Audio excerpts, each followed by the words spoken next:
the best academy. Hi everyone, welcome to Harish academy. ఈరోజు current అఫైర్స్లో భాగంగా each and every టాపిక్ని మనము డీటెయిల్గా డిస్కస్ చేసుకుందాం. ఇవాళ మన ఫస్ట్ టాపిక్ ప్రధానమంత్రి నరేంద్ర మోడీ గారి జమ్మూ అండ్ కాశ్మీర్ పర్యటన. ఈ పర్యటనలో భాగంగా ప్రధానమంత్రి నరేంద్ర మోడీ గారు 44,000 కోట్ల విలువైన రైల్వే ప్రాజెక్టులకు శంకుస్థాపన చేయడం జరిగింది. ఇందులో అతి ముఖ్యమైనది మనకు 3 ప్రాజెక్ట్స్ ఉన్నాయి. ఒకటి చీనాబ్ రైల్వే బ్రిడ్జ్, మరొకటి అంజీ బ్రిడ్జ్, మరొకటి Udhampur Srinagar Baramulla rail link project. ఈ 3 కూడా మనము డీటెయిల్గా తెలుసుకోవాలి. ఎందుకంటే జమ్మూ అండ్ కాశ్మీర్కి తొలిసారిగా రైల్ లింక్ ప్రాజెక్ట్ అంటే భారతదేశాన్ని మరియు జమ్మూ అండ్ కాశ్మీర్ ప్రాంతాన్ని, రెస్ట్ ఆఫ్ ద ఇండియాని జమ్మూ అండ్ కాశ్మీర్ ప్రాంతాన్ని కలిపే ఒక రైల్ లింక్ ప్రాజెక్ట్కి ఇవాళ ప్రారంభోత్సవం చేశారు. అందులో ముఖ్యమైనది Udhampur Srinagar Baramulla rail link project. Udhampur Srinagar Baramulla rail link project. ఈ ప్రాజెక్టులో భాగంగా చీనాబ్ రైల్వే బ్రిడ్జిని ప్రధానమంత్రి నరేంద్ర మోడీ గారు ప్రారంభించారు. ఫస్ట్ మనము చీనాబ్ బ్రిడ్జ్ గురించి తెలుసుకుందాం. చీనాబ్ బ్రిడ్జ్ ఇది ప్రపంచంలోనే అత్యంత ఎత్తైన రైల్ ఆర్చ్ బ్రిడ్జ్ అని చెప్పవచ్చు. ప్రపంచంలోనే అత్యంత ఎత్తైన రైల్ ఆర్చ్ బ్రిడ్జ్ అంటే ఇది ఫర్ ఎగ్జాంపుల్ ఇమేజ్లో ఇలా ఉంటుంది. ఇక్కడ చూపిస్తున్నట్టు ఇది సుమారుగా రివర్ బెడ్కి అనగా సముద్ర మట్టానికి 359 మీటర్ల ఎత్తులో నిర్మించబడిన రైల్వే బ్రిడ్జ్. ఇది వరల్డ్స్ హైయెస్ట్ రైల్వే బ్రిడ్జ్ అని చెప్పవచ్చు. ఇది స్టీల్ అథారిటీ ఆఫ్ ఇండియా లిమిటెడ్కు చెందిన స్టీల్ వాళ్ళు ప్రొవైడ్ చేసిన స్టీల్తో దీన్ని నిర్మించడం జరిగింది. ఇక్కడ ఒక ప్రాముఖ్యత ఉంది ఈ చీనాబ్ బ్రిడ్జ్కి. ఇది 1315 మీటర్ల లెంగ్త్ ఉంది. గుర్తుపెట్టుకొని ప్రతి ఫ్యాక్ట్ ఇంపార్టెంట్. ఇందులో మనకి ఎగ్జామ్లో ఎలా అయినా అడగవచ్చు. 1315 మీటర్ల పొడవైన ఈ రైల్వే బ్రిడ్జ్ 359 మీటర్ల ఎత్తులో నిర్మించబడింది.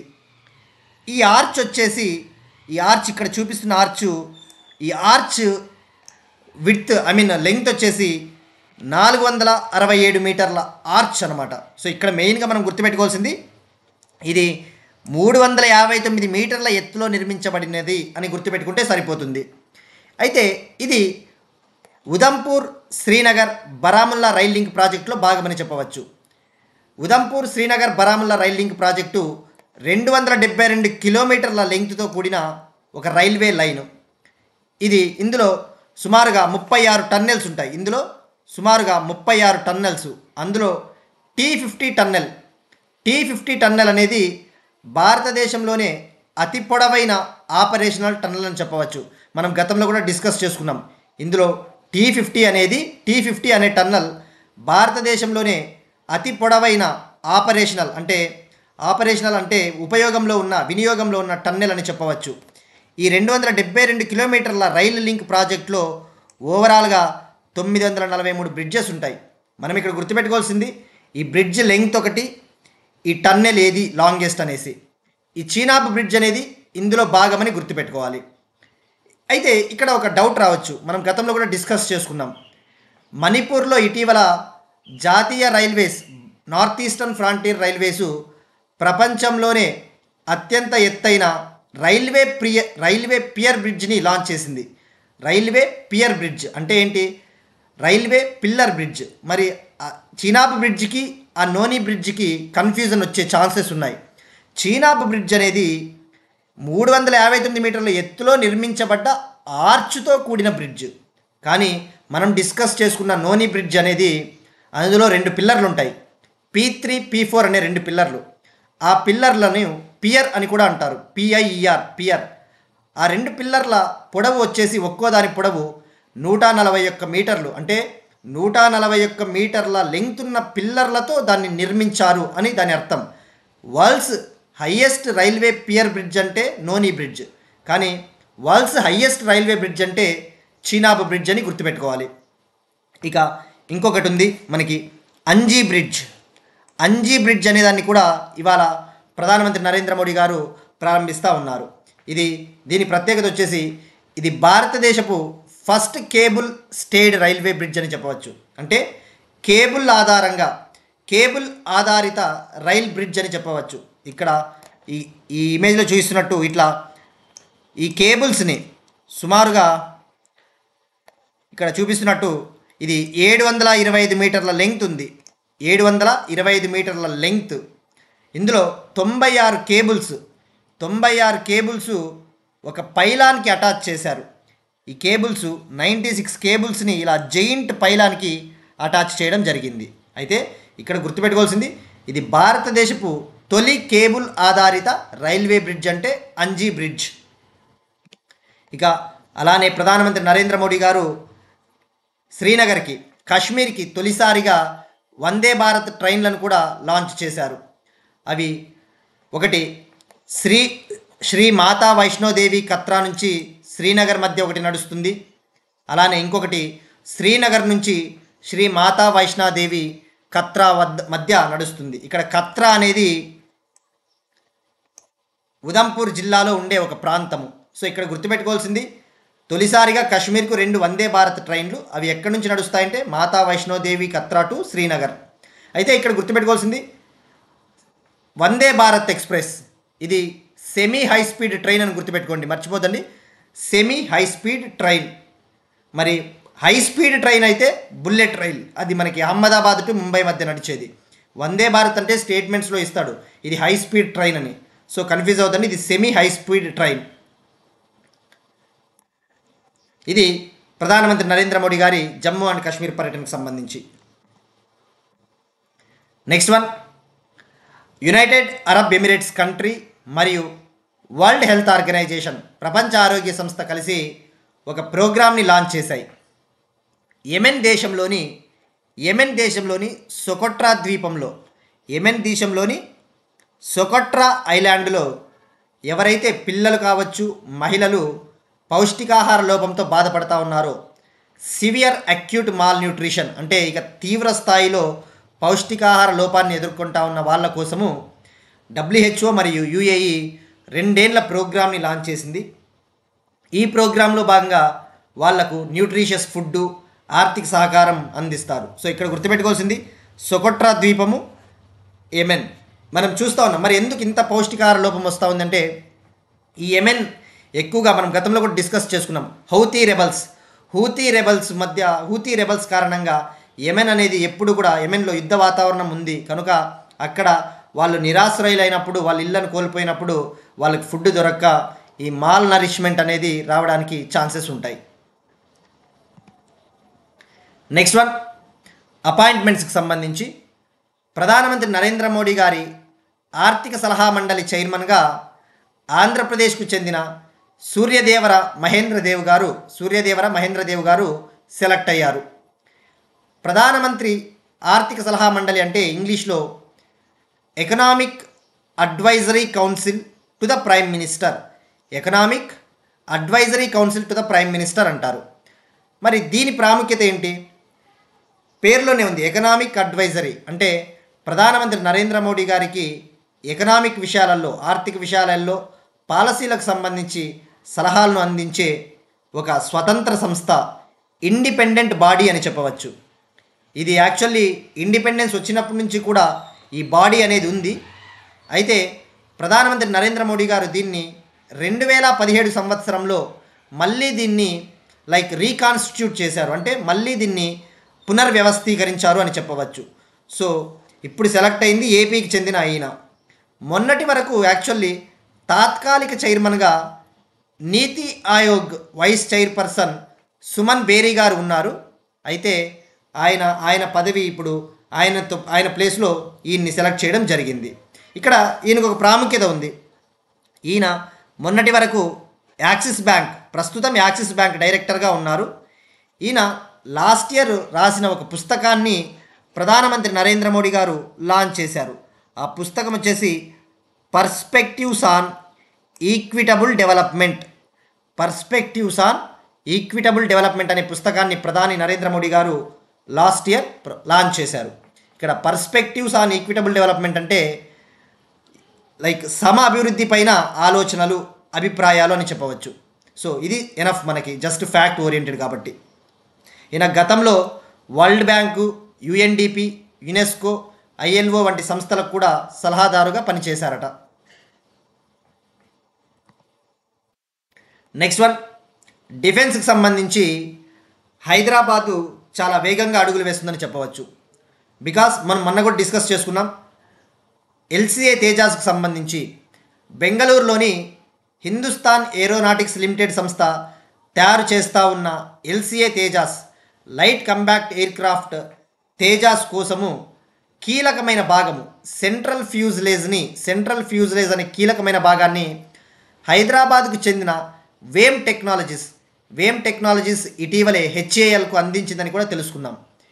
ఇప్పుడు రఫాలే తయారీకి అవసరమైన కీలకమైన భాగం, అది కూడా ఫ్యూజ్లేజ్ వ్యవస్థ, సేమ్ సెంట్రల్ ఫ్యూజ్లేజ్ వ్యవస్థను రఫాలే తయారీ కోసము హైదరాబాద్లోని టాటా అడ్వాన్స్డ్ సిస్టమ్స్ సంస్థ తయారు చేసి ఇవ్వబోతా ఉంది. దీనికోసం ఫ్రాన్స్కు చెందిన డస్సో ఏవియేషన్ సంస్థతో టాటా అడ్వాన్స్డ్ సిస్టమ్స్ ఒప్పందం కుదుర్చుకునింది. ఇక ఫ్యూజ్లేజ్ అంటే మనం డిస్కస్ చేసుకున్నాం, ఇది ఎయిర్క్రాఫ్ట్లో మెయిన్ బాడీ అని చెప్పవచ్చు. అంటే మన బాడీలో మిడిల్ పార్ట్ ఎలాగో అది మెయిన్ బాడీ అని చెప్పవచ్చు. ఇక మీరు అబ్జర్వ్ చేస్తే ఇటీవలే రఫాలేకి సంబంధించి ఇండియన్ నేవీ కోసం, భారతదేశ నేవీ కోసము 26 రఫాలే మెరైన్ జెట్స్ కోసము ఇండియా ఫ్రాన్స్తో 64,000 కోట్ల విలువైన డీల్ను కూడా కుదుర్చుకుందని చెప్పేసి మనం తెలుసుకున్నాం. సో ఇక్కడ గుర్తుపెట్టుకోవాల్సింది, మనకి మ్యాచ్ ద ఫాలోయింగ్లో స్టేట్మెంట్స్లో అడుగుతాడు.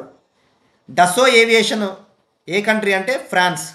అదే మనము రష్యాతో బ్రహ్మోస్ మిస్సైల్ని తయారు చేస్తూ ఉన్నాం, అది రాస్కాస్మోస్ సంస్థ.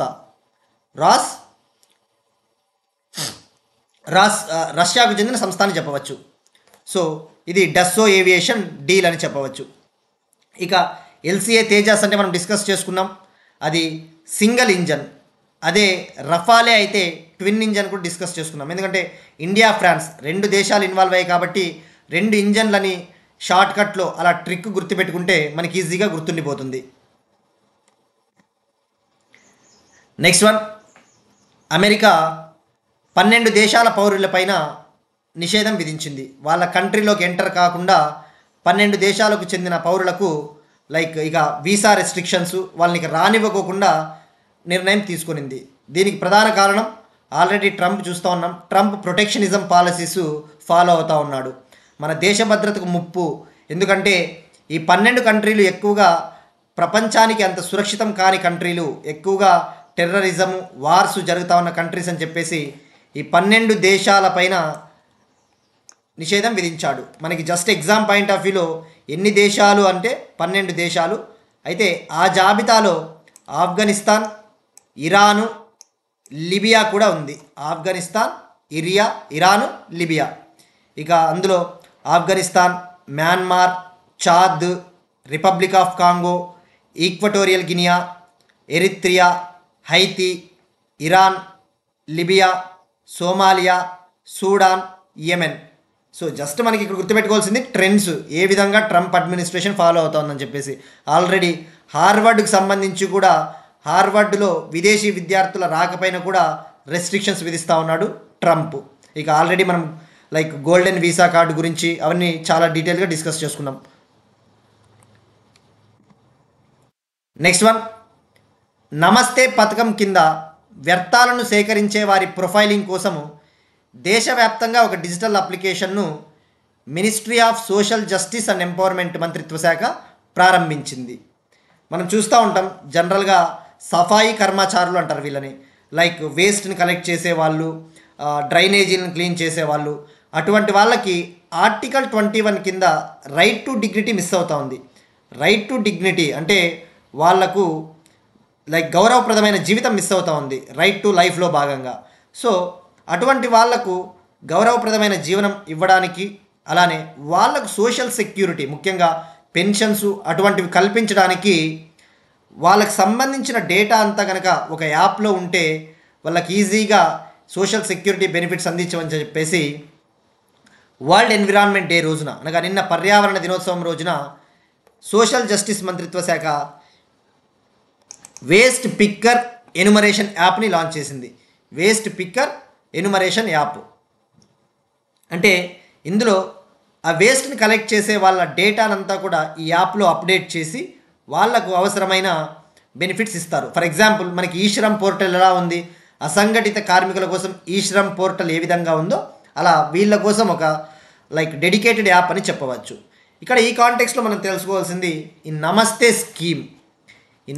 స్కీమ్ అసలు ఎలా అడుగుతా అంటే ఎగ్జామ్లో ఒక్కొక్కసారి ఈ నమస్తే స్కీము ఏ మంత్రిత్వ శాఖకు చెందినది అట్లీస్ట్ మినిమం ఐడియా ఉండాలి. ఈ నమస్తే పథకం అనేది వీళ్ళ కోసమే, సఫాయి కర్మచారుల కోసము గవర్నమెంటు జూలై 2023లో లాంచ్ చేసింది. జూలై 2023లో ఇది సెంట్రల్ సెక్టార్ స్కీమ్ అంటే కేంద్ర ప్రభుత్వ పథకం. దీనికి అవసరమైన నిధులన్నీ కూడా కేంద్ర ప్రభుత్వమే భరిస్తుంది. ఇక నమస్తే అబ్రివేషన్ వచ్చేసి national action for mechanised sanitation ecosystem. National action for mechanised sanitation ecosystem అంటే వాళ్లకు ఇటువంటి డ్రైనేజ్ ఇటువంటి క్లీన్ చేసే వాళ్ళకి మెకానికల్ ఎక్విప్మెంట్ అందింపజేయాలి అన్న ఉద్దేశంతో లాంచ్ చేసిన స్కీమ్. దీన్ని అమలుపరిచే మంత్రిత్వ శాఖ నోడల్ మినిస్ట్రీ వచ్చేసి సోషల్ జస్టిస్ అండ్ ఎంపవర్మెంట్ మంత్రిత్వ శాఖ, సామాజిక న్యాయము మరియు సాధికారత మంత్రిత్వ శాఖ అని చెప్పవచ్చు. అయితే దీనితో పాటు సహచర మంత్రిత్వ శాఖ ఇంకొకటి పార్ట్నర్గా వ్యవహరిస్తుంది. Ministry of housing and urban affairs. Ministry of housing and urban affairs మంత్రిత్వ శాఖ భాగస్వామ్య మంత్రిత్వ శాఖగా వ్యవహరిస్తుంది. దీన్ని అమలుపరిచే agency national Safai Karamcharis finance and development corporation. National Safai Karamcharis finance and development corporation. ఇది నమస్తే స్కీమ్ గురించి. ఎప్పుడైనా కూడా అంటే స్కీమ్స్ అనేది మనకి కరెంట్ అఫైర్స్లో భాగంగానే కాదు, ఎగ్జామ్ పాయింట్ ఆఫ్ వ్యూ ఎకానమీలో కావచ్చు, పాలిటీలో కావచ్చు, స్కీమ్స్ మాత్రం వార్తల్లో ఉన్నప్పుడు ప్రతి పాయింట్ తెలుసుకోవడం ఉత్తమం. నెక్స్ట్ వన్, జపాన్లో ఫర్టిలిటీ ట్రెండ్ ఎలా ఉంది, సంతాన ఉత్పత్తి ఎలా ఉందనే దానిపైన ఒక రిపోర్ట్, అఫీషియల్ రిపోర్ట్ జపాన్ నుంచి విడుదలైంది. ఆ జపాన్లో జననాలు 2024 ఇయర్లో చాలా తగ్గిపోయాయట. మనందరికీ తెలుసు ఆల్రెడీ జపాన్ అనేది ఎక్కువగా ఏజింగ్ పాపులేషన్ ఇప్పుడు, అంటే వృద్ధులు ఎక్కువగా నివసిస్తూ ఉన్నారు. అదే ఇండియా తీసుకుంటే ఇండియాలో వర్కింగ్ ఏజ్ పాపులేషన్, పనిచేసే వారి సంఖ్య ఎక్కువ ఉంది. ఇక్కడ మనం ఎగ్జామ్ పాయింట్ ఆఫ్ వ్యూ చూస్తే ఇది ఎలా అడుగుతాడు అంటే మనకి ఇక్కడ ఈ ఆర్టికల్ చదివినప్పుడు మనం దీన్ని ఇండియాకి లింక్ చేసుకోవాలి. ఇక్కడ ఎగ్జామ్ పాయింట్ ఆఫ్ వ్యూ మనకు అడగడానికి ఆస్కారము డైరెక్ట్గా లేదు, బట్ లింకింగ్ ద్వారా ఛాన్సెస్ ఉంటాయి. ఇప్పుడు ఏమని చెప్తా ఉన్నారంటే జపాన్లో 2023లో సంతాన ఉత్పత్తి రేటు 1.2 ఉండిందట. అంటే ఏంటి, టోటల్ ఫర్టిలిటీ రేట్ అంటే ఒక మహిళ తన జీవిత కాలంలో ఎంతమంది పిల్లలకు జన్మనిస్తుందో దానిని టోటల్ ఫర్టిలిటీ రేట్, సంతాన ఉత్పత్తి రేటు అంటారు. జపాన్లో ఇది 2023లో 1.2 ఉందట. అంటే సగటున 1.2 మంది పిల్లల్ని కంటా ఉన్నారు. అది 2024 వచ్చేసరికి 1.1గా అయిపోయింది. అంటే 1.1 చిల్డ్రన్ సగటున జన్మిస్తున్నారు. అదే మరి ఇండియా విషయానికి వస్తే మనం డిస్కస్ చేసుకున్నాం. ఇటీవల విడుదల చేసిన రిజిస్ట్రార్ జనరల్ ఆఫ్ ఇండియా విడుదల చేసిన శాంపుల్ రిజిస్ట్రేషన్ సిస్టమ్ రిపోర్ట్ ప్రకారము ఇండియాలో టోటల్ ఫర్టిలిటీ రేట్ ఇప్పుడు ఎంత ఉంది, 2 ఉంది. ఇండియాలో టోటల్ ఫర్టిలిటీ రేటు 2, అంటే సగటున భారతదేశంలో ఒక మహిళ 2కి జన్మనిస్తూ ఉంది. ఇక్కడ చూస్తే జపాన్లో ఇప్పుడు 1.1 2024. అయితే మనది టోటల్ ఫర్టిలిటీ రేట్ 2 అనేది అది 2021 సంవత్సరానికి సంబంధించి శాంపుల్ రిజిస్ట్రేషన్ సిస్టమ్ రిపోర్టు 2021 సంవత్సర కాలానికి మనము ఆ రిపోర్టు 2. ఇక జపాన్ ప్రస్తుత జనాభా 12.4 crores, 2070 నాటికి 8.7 crores తగ్గిపోతుందని చెప్పేసి అంచనా. ఆల్రెడీ మొత్తం జనాభాలో 40% 65 ఏళ్ళు దాటిన వారే ఉంటారని కూడా నిపుణులు చెప్తా ఉన్నారు. ఇక మన కంట్రీ విషయానికి వస్తే వర్కింగ్ ఏజ్ పాపులేషన్ అంటే దాన్ని ఏమంటారు, డెమోగ్రఫిక్ డివిడెండ్ అంటారు. ఎకానమీలో టర్మ్ ఉంటుంది డెమోగ్రఫిక్ డివిడెండ్. అంటే ఈ పనిచేసే వారు ఎంత ఎక్కువైతే అంత ఎకానమీ అభివృద్ధి అవుతుంది. 2018-19 ఎకనామిక్ సర్వే ప్రకారము ఇండియా 2041 సంవత్సరం నాటికి భారతదేశంలో వర్కింగ్ ఏజ్ పాపులేషన్, ఈ పనిచేసే వారి సంఖ్య చాలా పెరిగిపోతుంది, పీక్కి వెళ్ళిపోతుంది. 2041 నాటికి 59% భారతదేశ జనాభాలో ఈ పనిచేసే వాళ్ళే ఉంటారు, వర్కింగ్ ఏజ్ పాపులేషన్ ఉంటారు అని చెప్పింది. మరి వర్కింగ్ ఏజ్ పాపులేషన్ ఏ ఇయర్ నుంచి ఏ ఇయర్ మధ్యన ఉంటే వర్కింగ్ ఏజ్ పాపులేషన్ ఐడియా ఉండాలి. 15 ఏళ్ల నుంచి 64 ఏళ్ల వరకు 15 to 64 ఇయర్స్ ఉండే వాళ్ళని demographic dividend or working age పాపులేషన్గా కన్సిడర్ చేస్తారు. ఇక ఆల్రెడీ అబ్జర్వ్ చేస్తే భారతదేశంలో బీహార్ రాష్ట్రము అత్యధికంగా ఫర్టిలిటీ రేట్ ఉన్న రాష్ట్రం. బీహార్లో సగటున 3 కంటా ఉన్నారు, 3 ఉంది టోటల్ ఫర్టిలిటీ రేటు. అదే అత్యల్పంగా అయితే ఢిల్లీ వెస్ట్ బెంగాల్లో 1.4 ఉంది. ఢిల్లీ వెస్ట్ బెంగాల్లో సగటున ఒక మహిళ 1.4 చిల్డ్రన్కి జన్మనిస్తూ ఉంది. ఇవన్నీ కూడా మనం గతంలో ఆల్రెడీ డిస్కస్ చేసుకున్నాం. సో ఎగ్జామ్ పాయింట్ ఆఫ్ వ్యూలో మనం ఫోకస్ చేయాల్సింది సెన్సస్ చదివేటప్పుడు కానీ ఇలాంటి పాపులేషన్ ఇష్యూస్ చదివేటప్పుడు అత్యధికం ఎవరున్నారు, అత్యల్పం ఏ రాష్ట్రం ఉంది, అటువంటివి ఫోకస్ చేయాలి. ఇక దీనికి సంబంధించి ఆల్రెడీ ఈవెన్ వియత్నాం కంట్రీ కూడా actually they are following now 2 children policy, 2 పిల్లల పాలసీని ఫాలో అవుతూ ఉన్నారు. దాన్ని కూడా వాళ్ళు స్క్రాప్ చేస్తూ ఉన్నారు. అంటే దాన్ని కూడా రిమూవ్ చేసేసి ఇక ఎంతమందినన్నా కనొచ్చు అన్నట్టుగా వాళ్ళు అప్రూవల్ ఇస్తూ ఉన్నారు. ఇక అబ్జర్వ్ చేస్తే ఈవెన్ ఏపీలో కూడా ఏపీ ప్రజెంట్ సీఎం చెప్తా ఉన్నారు పిల్లల్ని ఎక్కువ కనండి అని చెప్పేసి. ఎందుకంటే వర్కింగ్ ఏజ్ పాపులేషన్ ఉంటే మనకి ఎకానమీ అనేది అభివృద్ధి అవుతుంది. ఇవాళ మనము ప్రపంచంలో 4th లార్జెస్ట్ ఎకానమీగా ఉన్నాము అంటే ఓ విధంగా డెమోగ్రఫిక్ డివిడెండే కారణమని చెప్పవచ్చు. Next one, Aravalli green wall ప్రాజెక్ట్ని ప్రారంభించిన ప్రధానమంత్రి నరేంద్ర మోడీ గారు. Aravalli green wall project. Aravalli first ఏంటి? ఆరావళి అంటే పర్వతాలు. మనకి రాజస్థాను, ఢిల్లీ, గుజరాత్, హర్యానా. ఢిల్లీ, హర్యానా, రాజస్థాన్, గుజరాత్ ఈ 4 రాష్ట్రాలలో ఆరావళి పర్వతాలు ఉంటాయి. అయితే ఈ ఆరావళి పర్వతాలు విపరీతంగా కాలుష్యానికి గురవడం వల్ల అక్కడ ఉన్న చెట్లు, అడవులు నశిస్తూ ఉన్నాయి. ఆరావళి పర్వతాలు చాలా తీవ్రమైన ప్రమాదంలో పడి ఉన్నాయి. సో ఆరావళి పర్వతాలను పునరుద్ధరించడానికి ఆరావళి గ్రీన్ వాల్ ప్రాజెక్ట్ పేరిట ఆరావళి పర్వతాల శ్రేణి గుండా 700 కిలోమీటర్ల మేర అడవులను పెంచాలని చెప్పేసి ఈ ప్రాజెక్టుకి ప్రధాని నరేంద్ర మోడీ గారు ప్రారంభించారు. మరి దీన్ని నిన్న ప్రారంభించారు ప్రపంచ పర్యావరణ దినోత్సవాన్ని పురస్కరించుకొని. అయితే ఇక్కడ తెలుసుకోవాల్సింది ఆరావళిస్ ఏ విధంగా ఇంపార్టెన్స్ మనకి ఫర్ ఎగ్జాంపుల్ ఇప్పుడు హిమాలయాస్ అబ్జర్వ్ చేస్తే మనకి హిమాలయాసు సెంట్రల్ ఏషియా ప్రాంతం నుంచి వచ్చే కజకిస్తాను ఇటువంటి కంట్రీల నుంచి వచ్చే కోల్డ్ విండ్స్, చల్లని గాలులు భారతదేశంలోకి ఎంటర్ కాకుండా ఒక న్యాచురల్ బ్యారియర్గా పనిచేస్తాయి. అంతే కదా, అవి మన వాతావరణాన్ని భారతదేశంలో ఒక సమంగా మోడరేట్గా ఉంచడానికి ఉపయోగపడతాయి హిమాలయాలు. అలానే ఆరావళి పర్వతాలు కూడా నార్త్ వెస్ట్ ప్రాంతంలో ఉంటాయి. నార్త్ వెస్ట్ ప్రాంతంలో థార్ ఎడారి, ఇక్కడ ఇండో గ్యాంగటిక్ భూములు ఉంటాయి కదా, ఇండో గ్యాంగటిక్ ప్లెయిన్స్, థార్ ఎడారికి మధ్యన ఈ ఆరావళి పర్వతాలు ఉంటాయి. ఆ థార్ ఎడారి నుంచి అలానే నార్త్ వెస్ట్ ప్రాంతం నుంచి, నార్త్ వెస్ట్ కంట్రీస్ నుంచి వచ్చే మనకి జాగ్రఫీలో ఒక టర్మ్ ఉంటుంది నార్త్ వెస్ట్ డిస్టర్బెన్సెస్. ఆ నార్త్ వెస్ట్ డిస్టర్బెన్సెస్ తీసుకొని వచ్చే విండ్స్, ఆ పొల్యూషన్ని ఈ ఇండో గ్యాంగటిక్ ప్లెయిన్స్లోకి రానివ్వకుండా ఈ ఆరావళి పర్వతాలు కీలక పాత్ర పోషిస్తాయి.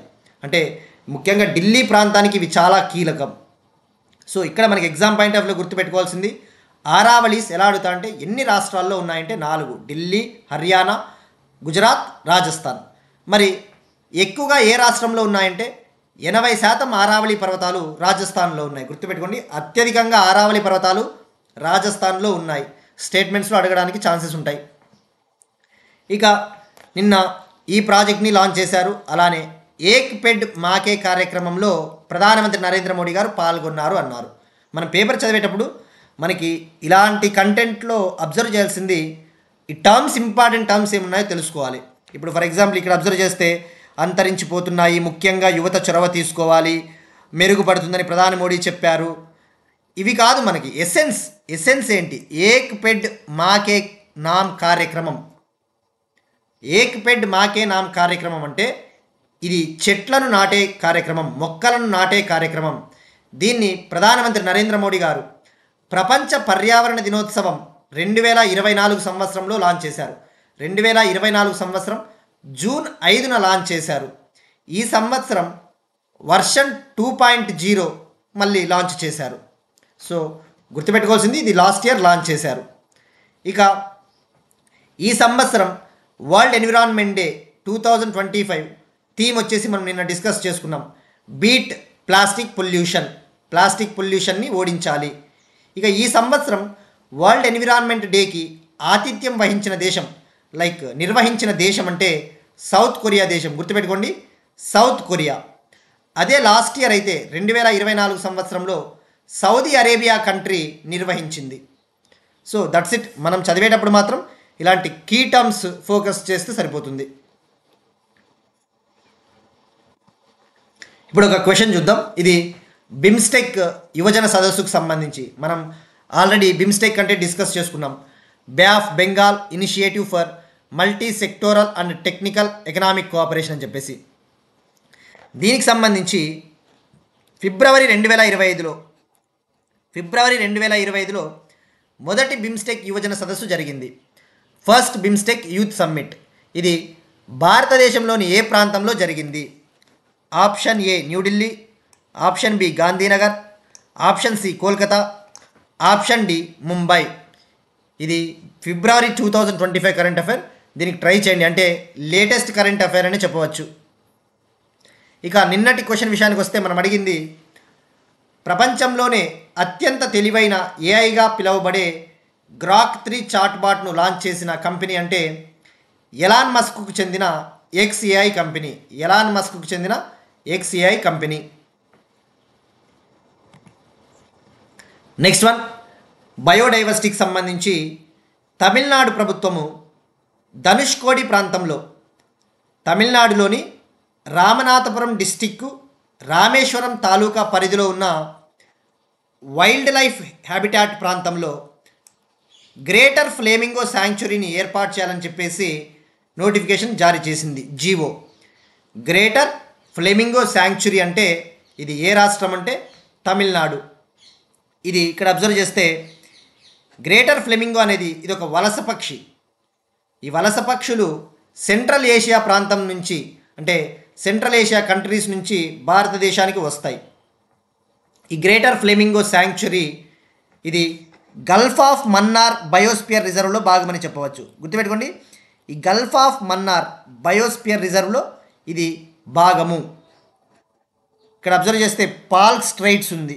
ఈ పాల్క్ స్ట్రైట్స్ తమిళనాడు రామేశ్వరాన్ని శ్రీలంకని కలిపే ఇంపార్టెంట్. ఇది మనకి జాగ్రఫీలో చాలా ఇంపార్టెంట్.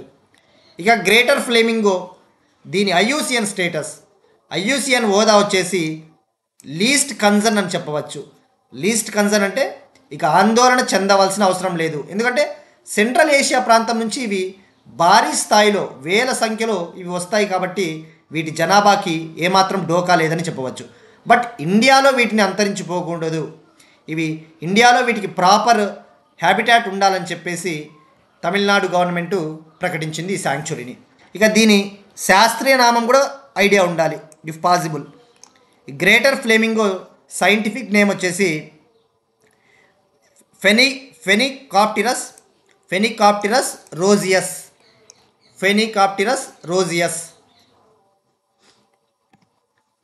నెక్స్ట్ వన్, అగైన్ బయోడైవర్సిటీకి సంబంధించి ఆంధ్రప్రదేశ్లోని కోరింగా వైల్డ్ లైఫ్ శాంక్చురీలో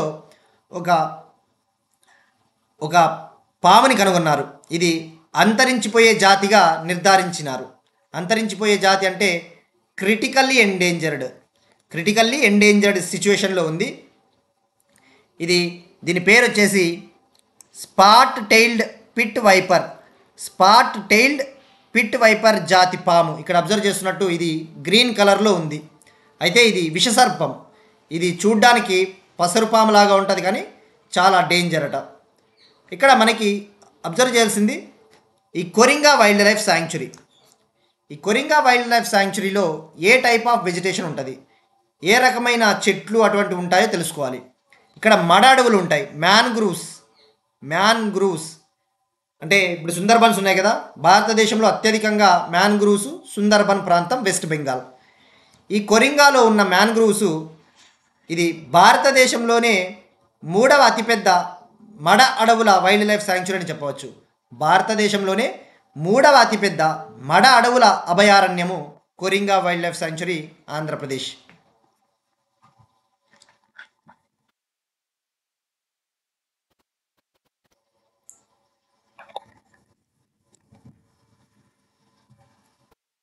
ఇక ఈ విషసర్పం విషయానికి వస్తే ఈ spot tailed pit viper present వన్యప్రాణి సంరక్షణ చట్టం వైల్డ్ లైఫ్ ప్రొటెక్షన్ యాక్ట్ 1972 కింద షెడ్యూల్ 4లో ఉంది. అంటే షెడ్యూల్ 4 అంటే దీనికి అంత ప్రొటెక్షన్ లేదు ఇంకా, కానీ దీన్ని 1వ షెడ్యూల్లోకి మార్చారట.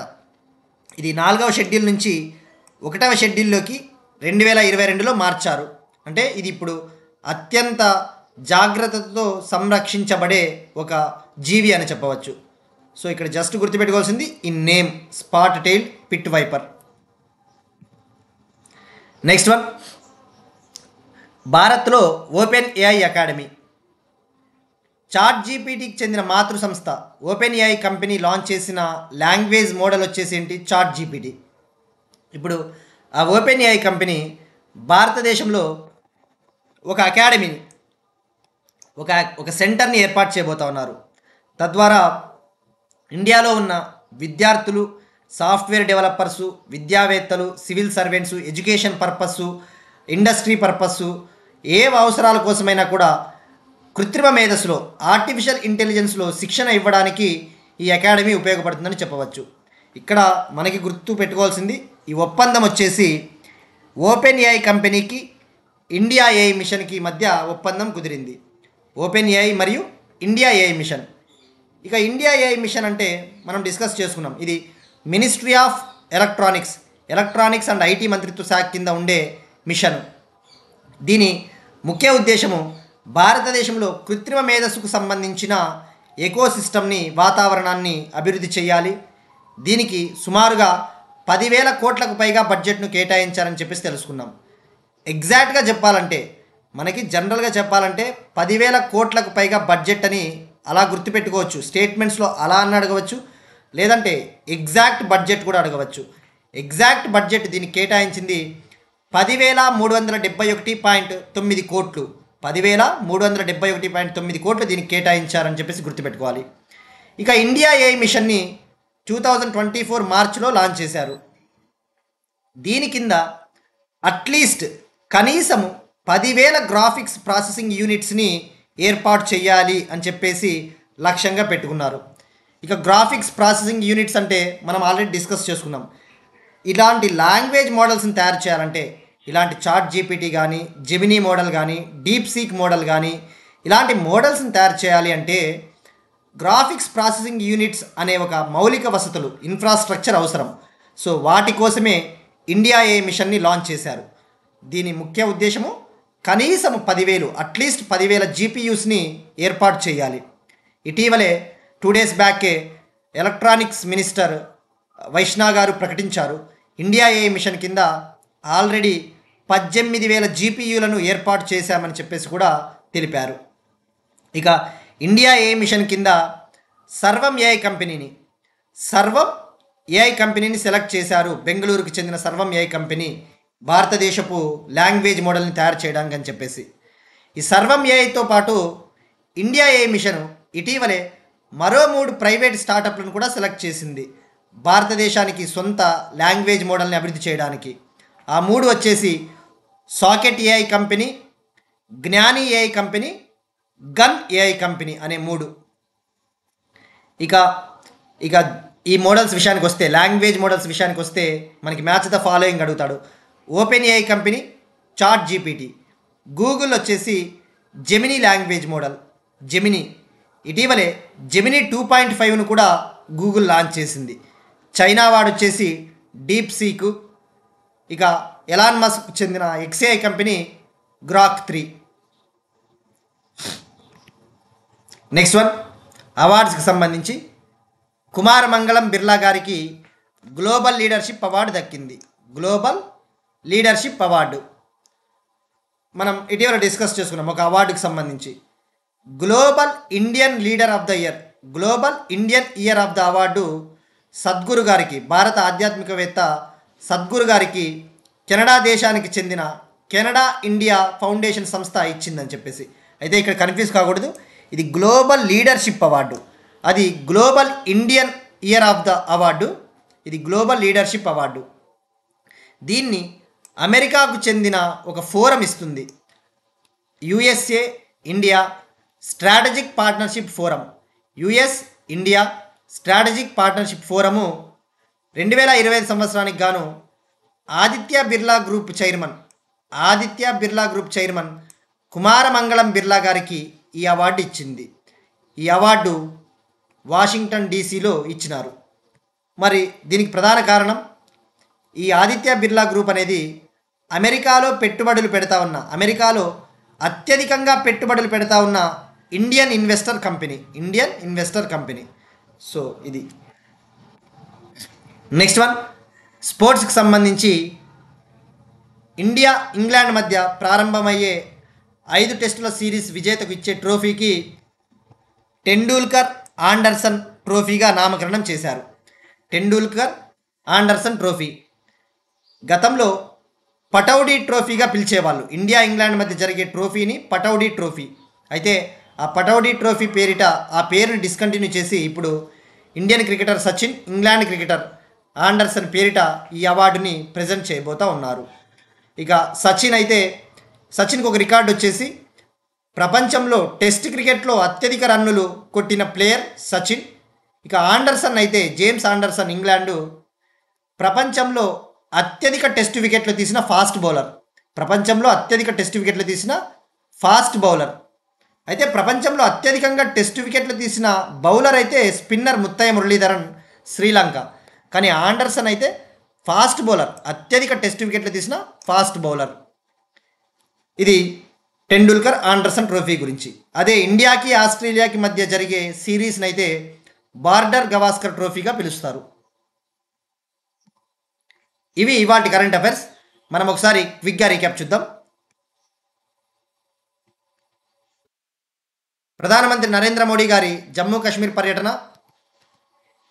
సొకోట్రా ద్వీపంలో పోషకాహార లోపాన్ని ఎదుర్కోవడం లక్ష్యంగా యుఏఈ WHO కార్యక్రమం, ప్రధాని ఆర్థిక సలహా మండలి చైర్మన్గా మహేంద్రదేవ్, హైదరాబాద్లో రఫేల్ తయారీ, 12 దేశాల పౌరులపై అమెరికా నిషేధం, నమస్తే పథకం, జపాన్లో తగ్గిపోతా ఉన్న జననాలు, Aravalli green wall project, greater flamingo sanctuary, కోరింగాలో అరుదైన విషసర్పం, భారత్లో ఓపెన్ ఏఐ అకాడమీ, కుమారమంగళం బిర్లాకు global leadership award, Tendulkar Anderson trophy. That's it. These are today's current affairs and we'll meet you again tomorrow, and thank you everyone.